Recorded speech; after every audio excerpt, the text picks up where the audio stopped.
Halo guys, welcome back to Korea Remit bersama orang Korea yang medok. Oke, polo-polo gimana? Puasanya lancar? Tak doakan lancar, semuanya masih kuat. Oke? Nah, polo-polo selama di bulan puasa ini, aku yakin polo-polo juga pastinya pernah beli mie, entah itu satuan ataupun dus-dusan gitu. Tapi kalau misalnya suatu hari kebetulan pas polo-polo beli mie satu dus gitu ya, isinya ternyata bukan mie, melainkan bagian tubuh manusia, kira-kira gimana? Nah, cerita kali ini bakal kayak gitu. Langsung kita mulai video hari ini. Kejadian ini terjadi di tahun 1994 dan di cerita ini ada 3 tokoh yang perlu kita kenal. Tokoh yang pertama merupakan laki-laki berusia 43 tahun bernama Song Nak-ju. Lalu tokoh kedua adalah Ibu John yang berusia 49 tahun dan juga merupakan pemilik dari penginapan bernama Golden Jang. Dan satu lagi tokoh terakhir adalah anak bernama Lee yang merupakan anak dari Bu John. Dan Lee ini berusia 14 tahun. Nah, sebelum aku memulai ceritanya, aku perlu menceritakan sedikit tentang Song Nak-ju ini. Song Nak-ju ini merupakan laki-laki kelahiran tahun 1951. Dia ini lahir di kota Jecheon, provinsi Chungcheong Utara. Dan awalnya dia itu menghidupi kehidupan biasa dan pernah menikah dengan seorang perempuan dan dikaruniai 3 orang anak. Tapi suatu hari tiba-tiba istrinya ini kabur bersama dengan anak-anaknya dan Song Nak-ju yang sama sekali tidak siap dengan situasi seperti itu, akhirnya dia itu benar-benar bisa dibilang hidupnya itu sangat oleng karena Song Nak-ju ini begitu bergantung kepada istrinya. Tapi hidupnya itu masih berjalan normal. Di tahun 1976 dia ini menjadi seorang biksu dan juga masuk di salah satu ordo biksu yang besar di Korea bernama Taegojong. Tapi 8 tahun setelah itu pada tahun 1984 jabatan dia sebagai biksu ini dicabut kembali dan diakibatkan itu Song Nak-ju ini tiba-tiba harus keluar dari kuil dan dia itu nggak punya tempat tinggal dan juga nggak punya pekerjaan. Dan kehidupannya yang seperti ini berlanjut selama 9 tahun. Ya, 9 tahun. Jadi kalau ada teman yang nawarin, ya udah dia tidur situ. Kalau misalnya nggak ada duit, ya tidur di sauna. Gitu tuh. Pokoknya hidup sebisanya gitu. Selama 9 tahun. Dan di tahun 1993, dia ini pergi ke Seoul dan di sini dia ini memulai bisnis kayak filsafat-filsafat gitu. Di daerah Gangbuk-gu, Myeong. Ini agak dekat sama tempat tinggalku yang sebelumnya, sebelum apartemen yang ini. Di sini, akhirnya Song Nak-ju ini jadi kenal dengan Bu John, tokoh kedua yang tadi aku sampaikan di awal video. Jadi gini, Bu John itu kan tadi aku udah bilang punya tempat penginapan bernama Golden Jang. Sedangkan Song Nak-ju ini memiliki tempat kayak pengobatan filsafat, ya pokoknya pengobatan alternatif gitu itulah. Golden Jang sama tokonya Song Nak-ju ini lumayan dekat, dan akhirnya Bu John itu jadi ketemu sama Song Nak-ju gitu. Dan awalnya Bu John ini pergi ke tempatnya Song Nak-ju karena dia itu ada ketidaknyamanan di bagian punggung badannya. Jadi punggungnya itu sakit kalau terlalu lama berdiri ataupun lama duduk. Yo, masih aku juga sih ya. Masih pola-pola ya lek kesuwen longgo, apa kesuwen ngadek ya. Pegel ya. Tapi seperti yang kita tahu, Nak-ju ini kan juga dulunya pernah menjadi biksu ya, atau sehingga mendengar apa yang dirasakan oleh Bu John ini, Song Nak-ju itu bilang kayak gini, Bu John, mungkin ibu enggak tahu, tapi dulu itu saya merupakan seorang biksu sehingga saya tahu caranya melakukan pijat tradisional, akupuntur, ya dan semacamnya. Apakah Ibu John mau coba saya obati?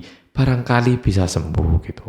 Mau Bu. Bu John yang mendengarkan itu juga merasa, ya udahlah coba aja. Akhirnya dari situ Song Nak-ju mulai melakukan pengobatan. Akupresur, akupunktur, moxibustion, pokoknya semua pengobatan yang dia tahu itu dilakukan semua. Jadi pengobatan Bu John ini terus berjalan dan ini membuat impresi Song Nak-ju itu positif di matanya Bu John.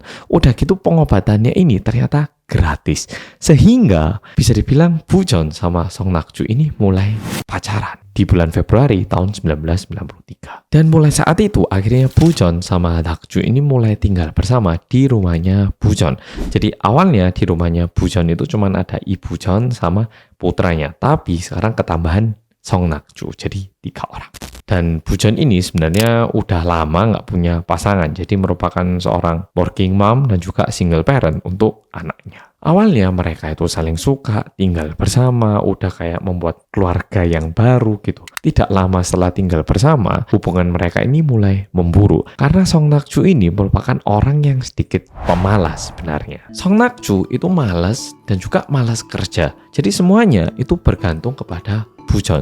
Jadi penghasilan itu semua dari Bujeon. Udah gitu, hubungan seksual mereka pun tidak baik. Karena sebenarnya Song Nakju ini pernah mengalami kecelakaan di tahun 1980 yang mengakibatkan disfungsi seksual pada badannya Song Nakju. Sehingga hubungannya itu jadi berantakan. Dulunya saling suka, sekarang saling gak suka. Udah gitu Song Nakju ini gak kerja. Secara intim pun juga nggak bisa, jadi semakin memburuk hubungannya. Dan tentu atmosfer di rumahnya pun juga terpengaruh. Dan meskipun seperti itu, kehidupan seperti ini tuh berlanjut selama 1 tahun hingga tanggal 13 Agustus tahun 1994. Dan hari itu Nakju sama John, bapak Nakju sama ibu John ini bertengkar sangat parah sampai-sampai anaknya Lee itu datang ke Nakju terus bilang, Om, kamu nih jangan berantem terus sama mamaku. Dah kalau nggak suka keluar sana loh dari rumah sini.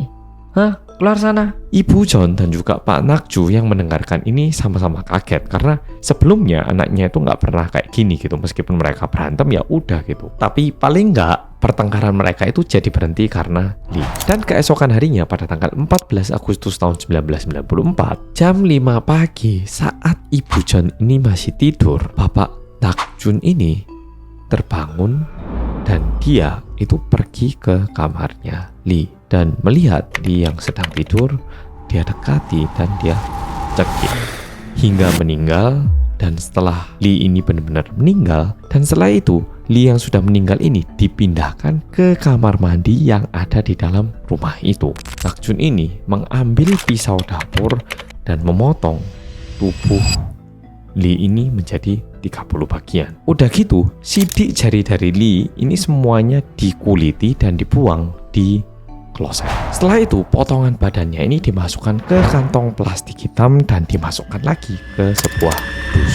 Dan dus yang digunakan ini merupakan dus ramyeon ataupun dus ya mie instan gitu. Setelah melakukan semua ini, secepat mungkin Nakju itu mulai membersihkan toiletnya dan menghubungi seseorang dan bilang seperti ini. Kamu bisa bantuin aku nggak? Enggak, ini loh kan aku habis tangkap babi, tapi kepalanya babi itu kan nggak tak pakai. Nah ini mau tak buang, boleh nggak aku pinjam mobil kamu bentar buat buang kepalanya babi ini? Oh kamu nggak pakai mobilnya? Berarti boleh ya? Ya udah tak pinjam ya mobilnya. Dan orang yang dihubungi Nakju ini adalah saudara tirinya. Jujur saudara tirinya itu benar-benar nggak tahu apa yang terjadi dan percaya kalau Nakju itu benar-benar habis nangkap babi dan mau menggunakan mobilnya untuk membuang kepala babi, sehingga mobilnya itu dipinjamkan kepada Nakju. Dan mobil yang dipinjamkan merupakan mobil Hyundai Grace. Nakju yang sekarang punya mobil, dia itu langsung mengendarai mobil ini pergi ke sebuah bukit yang lokasinya itu lumayan dekat sama rest areanya Bukhangang yang ada di kota Namyangju. Dan langsung dia itu menggali tanah dan menguburkan kardus yang berisikan badannya Lee di tempat itu. Dan nggak selesai di situ, juga menuliskan sebuah memo menggunakan mesin ketik. Dan isi memonya itu seperti ini. Ma, aku ketemu sama seorang laki-laki dan aku suka sama dia.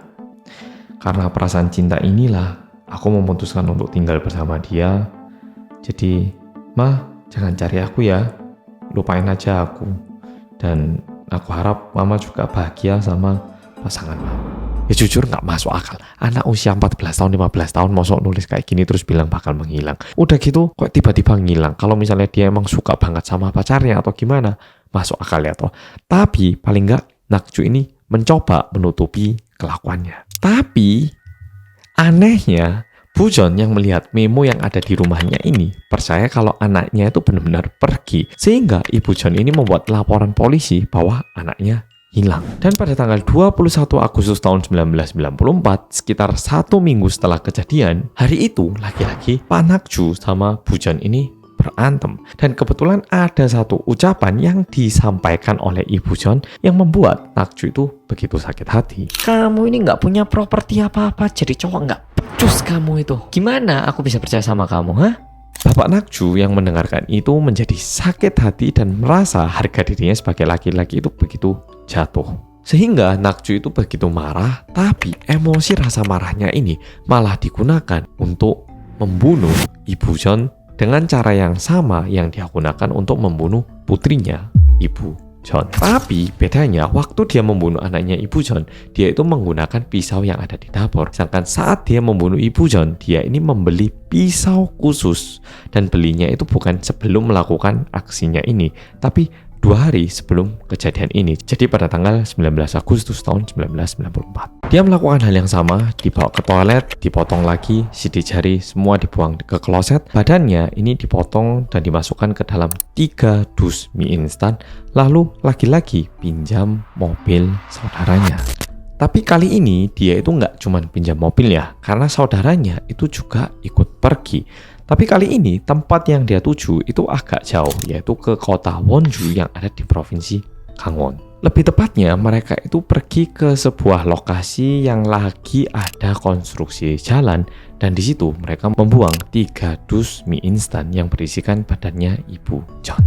Dan masalahnya setelah Nakju membunuh Ibu Jeon dan juga anaknya, dia itu sama sekali tidak merasa bersalah. Malah dia itu berpura-pura menjadi pemilik dari tempat penginapan yang sebenarnya dimiliki oleh Ibu Jeon. Dan tiap hari dia itu dengan semangatnya menjaga counter untuk menerima uang.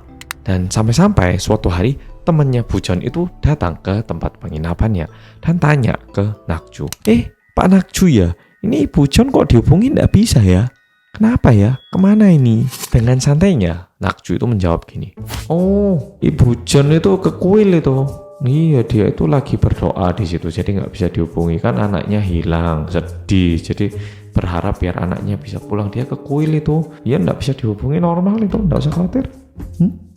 Bilang kayak gitu. Tapi kebetulan temennya ini adalah teman dekat dan merasa ada sesuatu yang aneh, kayak agak amis gitu. Sehingga temannya ini memutuskan untuk melaporkan hilangnya Ibu Jeon ke polisi. Polisi yang menerima laporan itu pun langsung mulai melakukan investigasi. Polisi melakukan penyelidikan terhadap Nakju dengan dugaan bisa-bisa Nakju ini membunuh Ibu Jeon karena ingin mengambil properti kepemilikannya Ibu Jeon yang nilainya itu sekitar 400 hingga 500 juta Korea won. Tapi masalahnya polisi itu tidak memiliki bukti. Udah gitu saat Bapak Nakju ini diinvestigasi, Bapak Nakju itu terus-menerus bilangnya nggak tahu. Dan juga kalau misalnya ditanyain yang agak susah untuk dijawab, dia itu bilangnya, oh saya ini dulu biksu, terus tiba-tiba mulai doa gitu itu. Sehingga polisi juga kesusahan dalam menginvestigasi kasus ini. Tapi polisi tidak berhenti di sini. Sehingga yang dilakukan polisi itu apa? Polisi itu benar-benar coba pergi ke kuil-kuil yang ada di sekitar tempat ini. Dicari ke kuil A, kuil B, kuil C, kuil D. Itu sama sekali nggak ada Ibu Jeon ataupun perempuan yang datang gitu. Di saat polisi ini pada fokus di kuil-kuil, ada satu polisi yang tiba-tiba itu merasa kayak, "Cetalah, kan waktu itu ada memo yang ditinggalkan sama putrinya. Coba sih tak baca gitu." Dan saat dibaca baik-baik, polisi ini menemukan clue yang sangat penting. Karena polisi ini menemukan sebuah typo di dalam pesan itu. Nah, kalau di dalam bahasa Korea ada yop sama yop. Ini bunyinya sama, tapi cara tulisnya beda. Tapi ini merupakan kesalahan yang cuman dilakukan sama orang-orang tua. Jadi kalau di Indonesia kan dulu ada tuh orang-orang tua, generasi tua yang membaca huruf J itu sebagai Y. Kayak nama aku itu dulu kalau misalnya aku di sekolah, guru-guru yang lumayan tua itu mesti baca nama aku itu Yang Hansol, terus Jang Bu, oh iya, Jang Hansol. Nah kayak gini ini. Jadi ada sedikit typo yang tidak mungkin dilakukan oleh pelajar di usia 14 tahun. Dan orang yang mungkin melakukan kesalahan ini itu cuman Nakju. Karena Nakju itu cuman lulusan SD dulunya. Dan SD-nya dulu sama sekarang kan agak beda kurikulumnya. Udah gitu, polisi juga berhasil menemukan kwitansi bukti pembelian pisau yang digunakan oleh Nakju untuk membunuh Ibu Jeon. Dan saat polisi ini cross-check kepada penjualnya itu bilang bahwa pembelinya itu adalah Nakju. Dia bilangnya bukan Nakju, tapi orang yang seperti ini gitu. Dan ciri-cirinya itu persis dengan Nakju. Jadi polisi menjadi semakin yakin lagi kalau pelakunya adalah Nakju. Polisi yang akhirnya menemukan 2 bukti bahwa pesan memo yang katanya dituliskan sama putrinya ini merupakan buatan dari Nakju, dan satu lagi yang membeli pisau adalah Nakju, akhirnya berhasil untuk memojokkan Nakju. Dan di situ Nakju akhirnya ngaku kalau dia adalah pembunuhnya dan mengakui semua perbuatannya. Akhirnya polisi tanya, "Terus kamu nguburnya di mana?" Dan bapak Nakju ini bilang di mana dia mengubur kardus mie instan ini. Polisi akhirnya itu pergi mencari kardusnya ini sesuai informasi yang diberikan. Dan setelah dibuka, badannya itu udah benar-benar dipotong, nggak karu-karuan. Bahkan salah satu profiler yang sangat terkenal bernama Kim Bok Jun juga bilang bahwa ini orang nggak kalah ganas sama salah satu pembunuh berantai di Korea bernama Yu Yong Chol. Dan akhirnya di bulan Desember tahun 1994, Nakju ini menerima hukuman mati karena membunuh, memutilasi, dan juga mengubur diam-diam Ibu John dan juga putrinya. Nah, tapi ceritanya itu nggak selesai di sini. Di tahun 2000, setelah 6 tahun Nakju ini ditahan di penjara, tiba-tiba muncul seorang laki-laki bernama Aaron Bates gitu ya, merupakan tentara Amerika yang datang ke Korea, dan dia itu bilang bahwa dia ini diadopsi ke Amerika saat dia berusia 6 tahun. Jadi darahnya itu darah Korea tapi dulu diadopsi ke Amerika. Dan tiba-tiba Nakju ini bilang ke petugas penjara bahwa dirinya itu merupakan orang tua dari Aaron Bates ini. Dan satu hal yang perlu Polo ketahui, Nakju ini bilang seperti ini tanpa bukti ataupun latar belakang apapun. Dia itu asal ceplos, tapi pokoknya Aaron Bates sama Nakju ini akhirnya itu dipertemukan. Dan anehnya lagi, Aaron itu juga percaya bahwa Nakju ini merupakan ayahnya. Tapi waktu mereka ini dicek DNA-nya, DNA bilang bahwa mereka itu bukan keluarga. Tapi Aaron memutuskan untuk tetap menganggap Nakju ini sebagai ayahnya. What? Tambah aneh-aneh ini. Ya, kita lompat ke Februari tahun 2022, dan hingga saat ini Nakju ini masih berada di penjara. Dan di dalam penjara dia itu masih menuliskan surat-surat yang berisikan perasaannya. Tapi kalau ini dibaca, pesannya itu menunjukkan bahwa Nakju ini sama sekali tidak menyesal akan perbuatannya. Ini coba tak bacakan. Kesehatan saya semakin memburuk dari waktu ke waktu dan saya tidak bisa memenuhi keinginan korban. Saya kehilangan kesabaran dan marah ketika saya disuruh untuk pergi meninggalkan rumah. Saya minum whisky untuk meningkatkan amarah saya dan lalu melakukan kejahatan itu. Apabila saya bisa memutar waktu kembali dan kembali ke masa itu, saya akan kembali dan melakukan hal yang sama. Dengan kondisi saat itu, tidak mungkin untuk bisa hidup tanpa melakukan dosa. Sekarang saya tidak perlu khawatir tentang apapun dan siapapun. Saya rasa hukuman ini sudah cukup bagi dosa-dosa saya. Saya berpikir untuk membawa kembali jiwa-jiwa yang saya tinggalkan dengan hati yang lapang. Nah, ceritanya itu sebenarnya berakhir di sini. Dan ini aku sama sekali nggak membenarkan Nakju loh ya. Tapi melihat dia membunuh orang dan juga melakukan semua kejahatan ini, yang pasti dia ini bukan manusia. Tindak lakunya itu sama sekali tidak seperti manusia. Tapi kalau misalnya dia itu hidup normal ya, terus mungkin terlihat kayak agak orang yang aneh, mungkin bisa kita pahami karena kita nggak ada yang tahu ya toh rasanya kehilangan 3 orang anak kandung. Karena setiap orang pastinya ada cerita di balik kehidupannya.